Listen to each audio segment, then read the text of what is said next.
Well, basically, the Prime Minister right now meeting with the foreign affairs, defense ministers, various groups in Parliament. I mean, we've had the vote now. We're entering that military planning stage. Now, the vote, as we all know, is a grueling, drawn-out process to reach that resolution at the UN.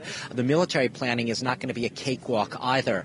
There are a lot of details, obviously, as we just heard, that they have to hammer out here. And these are details and talks that are going on not just here in France and not just in the French Prime Minister's residence behind me, but across Europe today.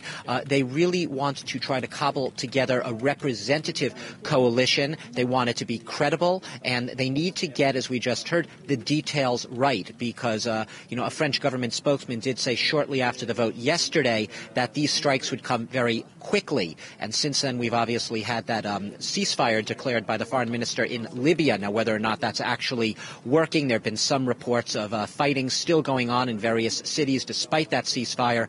Getting these details right is not going to be easy. There's a lot of very complicated logistics involved on what type of planes to deploy, how high they must fly, where to strike, who to strike, the targets. So these talks will be ongoing, and tomorrow we will have another meeting here in Paris, as we just heard, this one at the Elysee, and it's going to bring in at the French Presidential Palace and obviously bring in Africans, Arab League, and a very large representative group. Well, as you said, the meetings are set to continue, and we're also seeing the military preparations are continuing as well. There are plenty of countries continuing to say that they're getting fighter jets, troops ready for deployment, aren't there? Absolutely, Catherine. As I just said, these meetings are going on, duplicate, parallel meetings across Europe. We heard David Cameron, the British Prime Minister, earlier. He held similar meetings. Now, he's promising to start deploying Tornado, Typhoon warplanes, aerial surveillance aircraft.